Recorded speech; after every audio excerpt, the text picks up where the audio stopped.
Hello mga Katden lovers and Katden followers. Good day to all of you.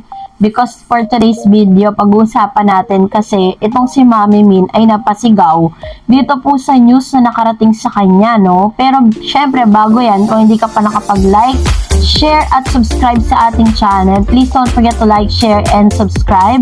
At of course, i-follow mo na rin yung aking Facebook page para po talagang updated ka sa mga videos natin. And for today's video, panoorin natin ang video clip na ito.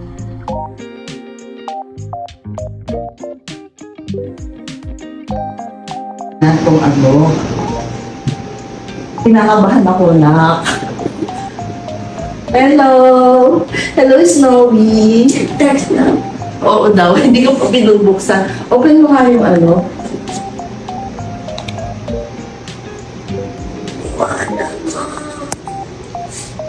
Asan yung... Teka lang. Ano? Snow. Sabihin natin, buksan tayo kung sino nanalo. Kasi yung phone mo.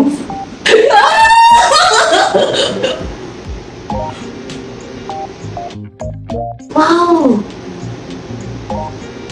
Ang tumipek sa akin. O, sino nanalo? Ikaw! Na?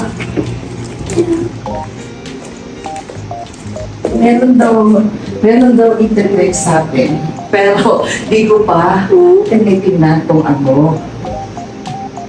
Kinakabahan ako na. Hello! Hello, Snowy! Text na. Oo daw, hindi ko pa binubuksan. Open mo nga yung ano.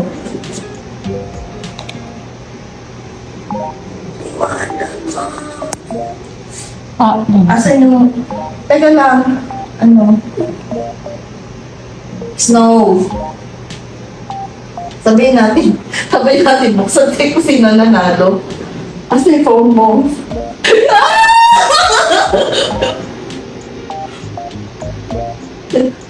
Wow! Ang tumipek sa akin. O, sino nanalo? Ikaw! Isang masayang umaga nga ang sumalubong kay Miss Catherine Bernardo ngayong umaga ng Thursday, kung saan ay meron pong napakagandang news na nakarating kay Mami Min dahil mukhang may pustahan ata yung mag-ina, dahil base po sa video na napanood natin, nakarating na nga po yung good news, no, patungkol po dito sa kanila pong first day of shooting ng Hello Love Again, kung saan sa first day pre-sales po nila ay nagkamit na agad ito ng 85 millions.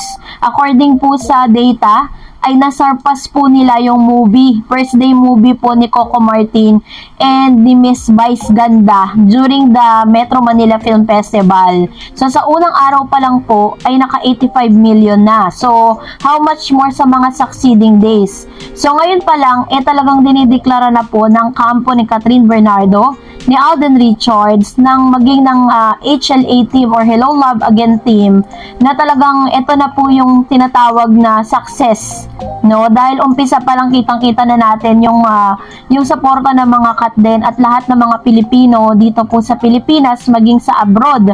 Although may mga chances or may mga places po sa ibang bansa na hindi pa po napapanood kasi meron po silang special screening kung kailan po talaga nila pwedeng mapanood yun. Pero dito sa Pilipinas alone, Hello Love Again got 85 millions, no? Talagang grabe po yung suporta. And yung video po na pinapakita ko sa inyo ngayon, ito po yung pangyayari sa isa sa mga SM na pinuntahan namin kahapon, kung saan 3 sinihan po ang binuksan ng SM na ito, which is the SM San Lazaro.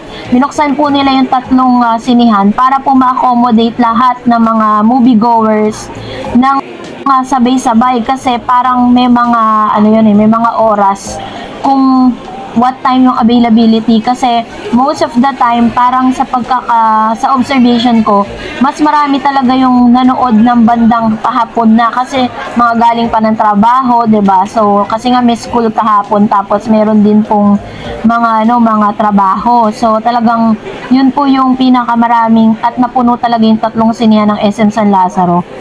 Natuwa nga si Mami Min doon po sa mga nakita niyang data at sa good news na natanggap niya.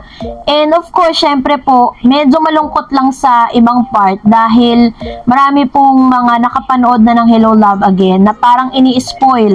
Marami pong mga clips na ipinost sa TikTok, meron pong mga ipinost sa Facebook na mga photos na talaga namang meron siyang positive and negative side.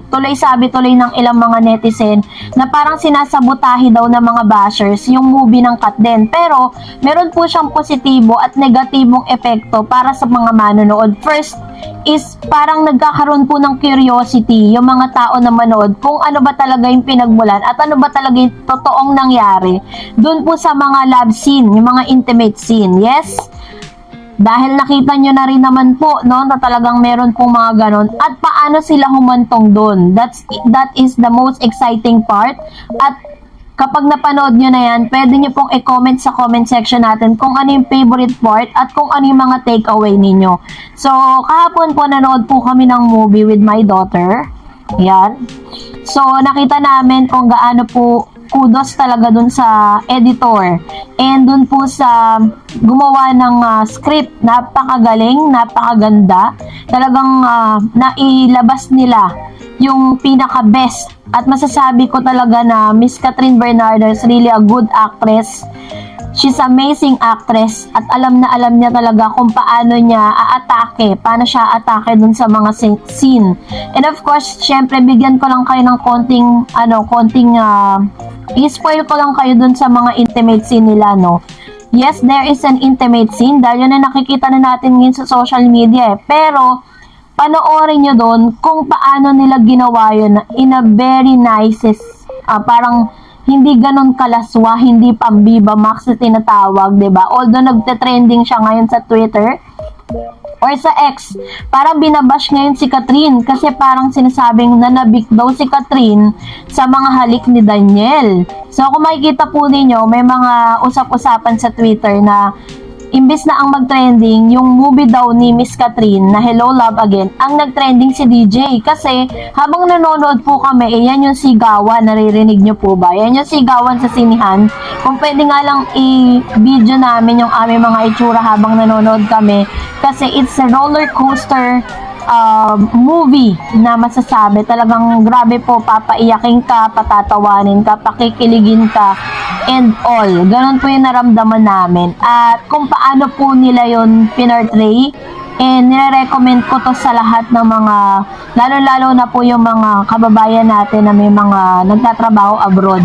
Kasi hindi lang po dito nag-focus dun sa lab team eh. Hindi lang sila talaga dun sa Catherine at Alden, but also pinakita dito yung mga sacrifices at yung paghihirap ng ilang mga OFW natin na nasa abroad.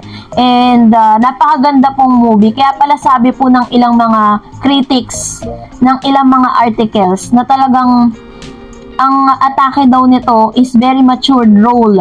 Kumbaga parang talaga nag-level up yung kanilang mga character dito po sa nasabing Hello Love Again. And then when it terms naman dun sa sinasabi ni Direk Cathy Garcia Sampana, sabi niya kasi na parang kahit hindi mo napanood yung first part ng Hello Love Goodbye is masusolve ka dito sa sequel. Kasi 'di ba parang may mga movies na hindi mo mauunawaan or maiintindihan yung sequel o yung part 2 kung hindi mo napanood yung part 1. Tama nga yung sinabi ni Direk na kahit hindi mo napanood ang Hello Love Goodbye is makikita mo dito yung buong kwento sa Hello Love Again. Kaya naman ay highly recommended to watch.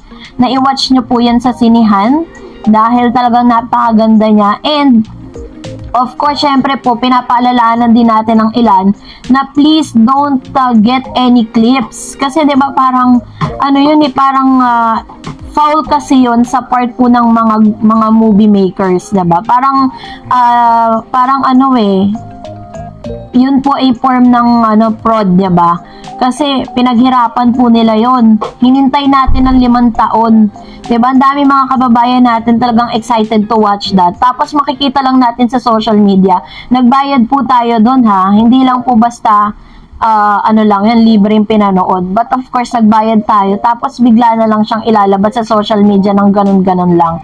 Kaya nga, nananawagan ng lahat ng mga Katden admins na if ever na makakita kayo niyan sa social media, please don't forget to report the profile para po talagang ipastop na agad. Kasi may mga clips kasi na kinuha sila na nagagarner na po ng almost 1 million views.